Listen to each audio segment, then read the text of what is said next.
স্বর্ণার পর বিএসএফের গুলিতে কিশোরের মৃত্যু, দুই দেশের সম্পর্কে প্রভাব পড়ার আশঙ্কা পররাষ্ট্র উপদেষ্টার।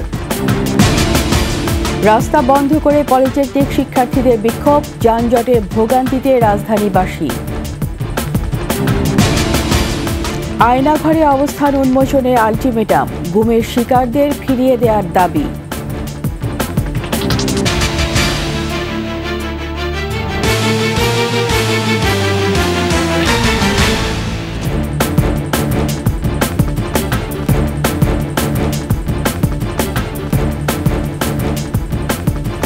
শুনছিলেন ফার্স্ট সিকিউরিটি ইসলামী ব্যাংক পিএলসি সংবাদ শিরোনাম। আমন্ত্রণ 21 সংবাদের সাথে আছি আমি রীতা চৌধুরী।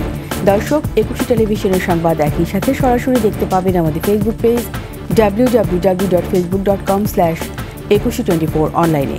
এছাড়া সাবস্ক্রাইব করতে পারেন www.youtube.com/21atv চ্যানেলে। সীমান্তে বেড়ে চলছে লাশের মিছিল। এক সপ্তাহের ব্যবধানে ভারতীয় সীমান্তরক্ষী বাহিনীর হাতে প্রাণ গেল বাংলাদেশি আরেক কিশোরের।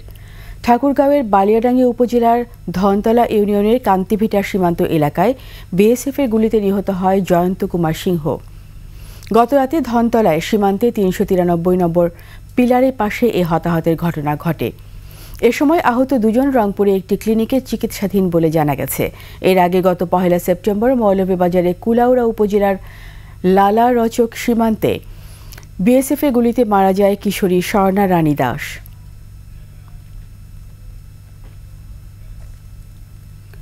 সীমান্তে হত্যা বন্ধ না হলে বাংলাদেশ ভারত দ্বিপাক্ষিক সম্পর্কে প্রভাব পড়তে পারে বলে আশঙ্কা প্রকাশ করলেন পররাষ্ট্র উপদেষ্টা মোহাম্মদ তৌহিদ হোসেন।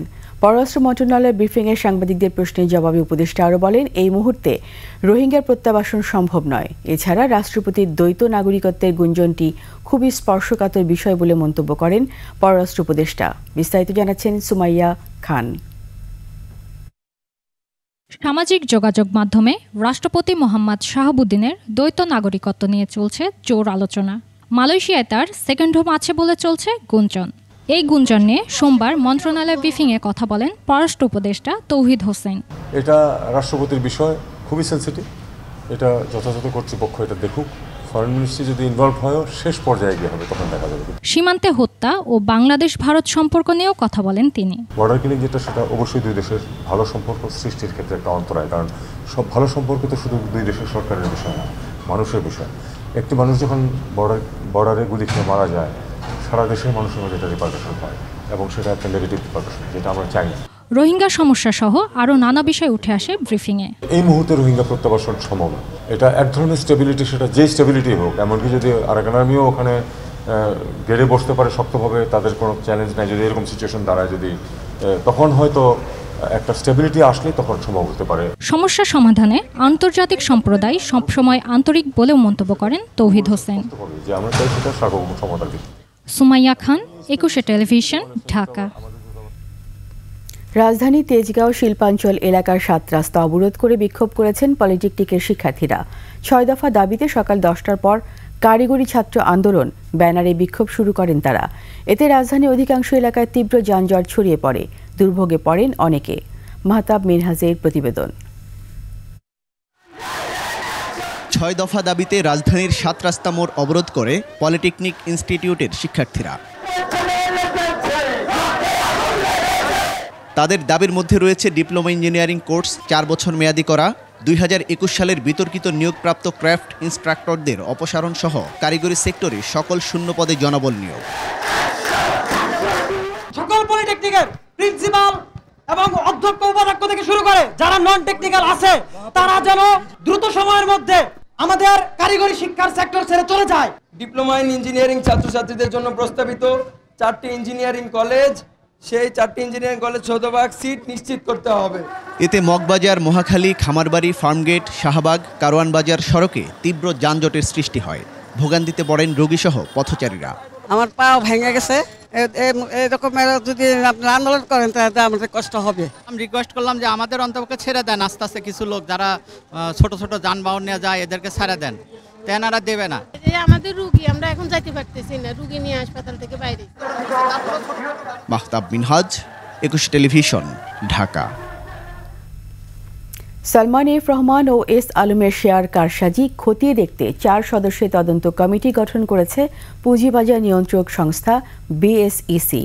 কমিটি এস আলম গ্রুপের চেয়ারম্যান সাইফুল আলম ওরফে এস আলম, তার স্ত্রী, জামাতা, আত্মীয় স্বজন সহ তাদের নিয়ন্ত্রণাধীন প্রতিষ্ঠান শেয়ার বাজারে কোনো ধরনের অনিয়মে জড়িত কিনা তা অনুসন্ধান করবে। পাশাপাশি এই কমিটিকে সালমান এফ রহমান, তার পরিবারের অন্যান্য সদস্য ও তাদের নিয়ন্ত্রণাধীন প্রতিষ্ঠানের শেয়ার বাজারে অনিয়ম তদন্তের দায়িত্ব দেওয়া হয়েছে।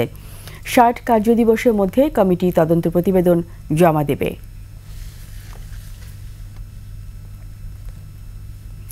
গুম হওয়া স্বজনদের অনতিবিলম্বে ফিরে পেতে চান পরিবারের সদস্যরা।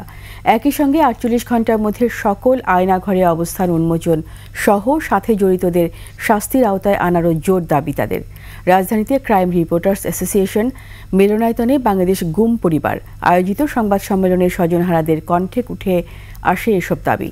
বিস্তারিত তরিকুল ইসলামের রিপোর্টে। আমাকে ছেড়ে দাও, আমাকে ছেড়ে দাও, কিন্তু সেই নরপশুরা একটু তাদের মন কাঁদে নাই। প্রিয়জনের সন্ধানে জড়ো হওয়া মানুষের কান্নায় এভাবেই ভারী হয়ে ওঠে বাংলাদেশের গুম পরিবারের সংবাদ সম্মেলন মঞ্চ। সাদা পোশাকধারী কিছু লোক আইন শৃঙ্খলা বাহিনীর পরিচয় আব্বুকে নিয়েছিল। আমার উপস্থিতি আমার ছেলেকে র‍্যাব 10 পরিচয় দিয়ে নিয়ে যায়। গুম হয়ে যাওয়া মানুষগুলোকে ফিরে পাওয়ার আকুতির পাশাপাশি জোর দাবি উচ্চারিত হয় তাদের কণ্ঠে। আমরা কোনো সুষ্ঠু বিচার পাইনি। আমি চাই এখন আমার বাবা যাতে সুন্দরভাবে যদি বেঁচে থাকে আর যদি মারাও যায় সেটাও আমরা জানতে চাই। আমার মনের একটা আবেগ ছিল যে ওনারা যদি যেই তো বলছে ছেড়ে দিবে, ছেড়ে দিলে ওকে আমি যা পারি 2 লাখ 3 লাখ যা পারি আমি তাদেরকে সম্মান করব। 48 ঘন্টার ভিতর আয়নাঘর উন্মোচন না করা হলে কঠোর কর্মসূচিরও হুঁশিয়ারি তাদের। গুমের শিকার ভুক্তভোগী পরিবারগুলোর জন্য আর্থিক সহায়তারও দাবি জানানো হয়। টর্চার সেল বা আয়নাঘর নামে গুম নিখোঁজ পরিবারের সদস্যদের নিয়ে আমাদের টর্চার সেল আয়নাঘরগুলো তদন্ত করতে দেয়া হোক। আমরা নিজ চোখে বাংলাদেশে কোথায় কোথায় আছে এগুলো সচক্ষে দেখতে চাই আমরা। গত 27 আগস্ট অন্তর্বর্তী সরকার 5 সদস্যের কমিটি করে 45 দিনের মধ্যে প্রতিবেদন জমা দেওয়ার নির্দেশ দেয়। তবে 15 দিন হয়ে গেলেও এখনও গুমের শিকার পরিবারগুলোর সাথে কোনো যোগাযোগ করা হয়নি। তরিকুল ইসলাম, 21 টেলিভিশন, ঢাকা। নিচ্ছি সংবাদ বিরতি। যখন ফিরব তখন অন্যান্য খবরের সঙ্গে আরও যা থাকবে।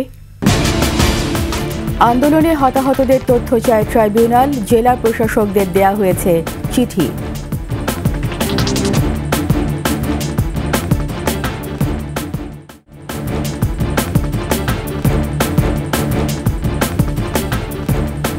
আবার আমন্ত্রণ 21 সংবাদে। বৈষম্য বিরোধী ছাত্র আন্দোলনের ঘটনায় হতাহত, মামলা ও ঘটনার তথ্য চেয়ে চিঠি দেওয়া হয়েছে বলে জানান চিফ প্রসিকিউটর তাজুল ইসলাম। দেশের সব বিশ্ববিদ্যালয়ের ভিসি, সব জেলার ভিসি, এসপি, সিভিল সার্জন ও সব সরকারি হাসপাতাল, কবরস্থানের তত্ত্বাবধায়কের কাছে চিঠি দেওয়া হয়েছে। তদন্ত শেষ করতে নির্ধারিত সময়ে একদিনও বেশি নেওয়া হবে না বলে জানান চিফ প্রসিকিউটর। বিস্তারিত শাকির আরজু রিপোর্টে। জুলাই আগস্টের বৈষম্যবিরোধী ছাত্র আন্দোলনের তথ্য, ভিডিও, আহত, নিহত এবং মামলার তথ্য চেয়ে চিঠি দেওয়া হয়েছে দেশের সব জায়গায়। চিফ প্রসিকিউটর জানান, তদন্ত সংস্থা ও prosecution team Dhaka medical college পরিদর্শনে গিয়ে আহতদের সাথে কথা বলেছেন এবং পরিচালকের কাছে আরও তথ্য চেয়ে আবেদনও করেছেন। আজকে আমরা বাংলাদেশের সকল জেলা প্রশাসক, সকল পুলিশ সুপার, সকল সিভিল সার্জন, সকল সরকারি এবং বেসরকারি হসপিটালের যারা প্রশাসনে আছেন, দায়িত্বে আছেন, তাদের কাছে চিঠি পাঠাচ্ছি। তাদের এই এলাকার মধ্যে কতগুলো ঘটনা ঘটেছে, কতটা মামলা হয়েছে, কারা কারা সম্ভাব্য আসামি, কারা কারা ভিকটিম, এগুলোর তালিকা তারা দেবেন। পাশাপাশি গণমাধ্যম সহ দেশের বড় কবরস্থানগুলোর তত্ত্বাবধায়কের কাছে চিঠিও পাঠানো হয়েছে। সেসব কবরস্থানের পরিচয় এবং বেওয়ারিশ কতজনকে দাফন করা হয়েছে তার তথ্য চাওয়া হয়েছে। আগস্ট বা জুলাই বিপ্লবের যত ডকুমেন্টস আপনাদের ক্যামেরায় ধারণ করা আছে, আপনাদের রিপোর্টে ধারণ করা আছে, এই সব কিছুর কপি আমাদেরকে সরবরাহ করার জন্য সেটাও আমরা রিকোয়েস্ট করেছি। আশা করছি সেগুলো আমরা পেয়ে যাব। বিচার প্রক্রিয়া দীর্ঘ বা কোনো রাজনৈতিক উদ্দেশ্য নেই বলে সাংবাদিকদের প্রশ্নের উত্তরে জানান তাজুল ইসলাম। বর্তমান সরকার কোনো রাজনৈতিক সরকার নয়। এই সরকার এসেছেন রাষ্ট্র কাঠামোটাকে ঠিক করে দেওয়ার জন্য। এই বিচার প্রক্রিয়া দীর্ঘ হলে এই সরকারের পুনর্নির্বাচিত হওয়ার কোনো কারণ নাই, সম্ভাবনাও নাই। সুতরাং এই সরকারের কোনো রাজনৈতিক অভিলাষও থাকতে পারে না, নেই বলে আমরা জানি। কোনো বিচারকে কোনো রাজনৈতিক উদ্দেশ্য হাসিলের জন্য ব্যবহার হবে না। এটা আমরা আজকে প্রসিকিউশনের পক্ষ থেকে জাতির কাছে পরিষ্কার করতে চাই যে গত ৫ সেপ্টেম্বর আন্তর্জাতিক অপরাধ ট্রাইব্যুনালের চিফ প্রসিকিউটর সহ ৪ প্রসিকিউটর নিয়োগের প্রজ্ঞাপন জারি করা হয়। শাকের আরজু, ২১ টেলিভিশন, ঢাকা। আড়িয়াল বিলে যেন ড্রেজার প্রবেশ করতে না পারে সেই বিষয়ে কঠোর নির্দেশনা দিয়েছেন অন্তর্বর্তী সরকারের পরিবেশ উপদেষ্টা সৈয়দা রেজওয়ানা হাসান। দুপুরে তিনি মুন্সিগঞ্জ লৌহজংয়ে আড়িয়াল বিল নিয়ে এই নির্দেশনা দেন। এছাড়া নিয়মিত তদারকি সহ ২০ দিন অন্তর অন্তর রিপোর্ট জমা দেওয়ারও কথা বলেন। এ সময় তিনি কাজের বিনিময়ে খাদ্য কর্মসূচি ও স্থানীয় স্বেচ্ছাসেবীদের সমন্বয়ে খাল খননের পরামর্শ দেন। এছাড়াও প্রশাসনের অনুমোদনবিহীন ও পরিবেশ ছাড়পত্রবিহীন ইট ভাটাগুলো ভেঙে দেওয়ার নির্দেশ দেন জেলা প্রশাসনকে। যেন আড়িয়াল বিলে আর না আসে আপনি সেই ব্যবস্থা গ্রহণ করবেন এবং আপনি নিয়মিত তদারকি করবেন যে কয়টা ইটভাটার মধ্যে কয়টাকে আপনি লাইসেন্স দিয়েছেন আর কয়টা ইটভাটা অবৈধ।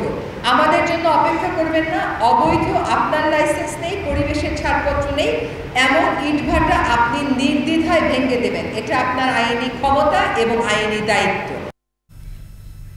শেষ করছি ২১ সংবাদ। যাবার আগে ফার্স্ট সিকিউরিটি ইসলামী ব্যাংক পিএলসি সংবাদ শিরোনামগুলো আরও একবার। স্বর্ণার পর বিএসএফ এর গুলিতে কিশোরের মৃত্যু, দুই দেশের সম্পর্কে প্রভাব পড়ার আশঙ্কা পররাষ্ট্র উপদেষ্টার। রাস্তা বন্ধ করে পলিটেকনিক শিক্ষার্থীদের বিক্ষোভ, যানজটে ভোগান্তিতে রাজধানীবাসী। আয়নাঘরে অবস্থান উন্মোচনে আলটিমেটাম, গুমের শিকারদের ফিরিয়ে দেওয়ার দাবি।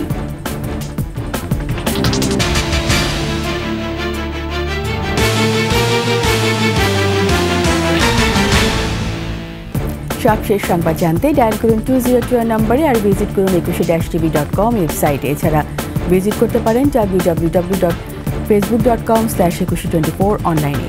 সাবস্ক্রাইব করতে পারেন www.youtube.com/21tv চ্যানেলে।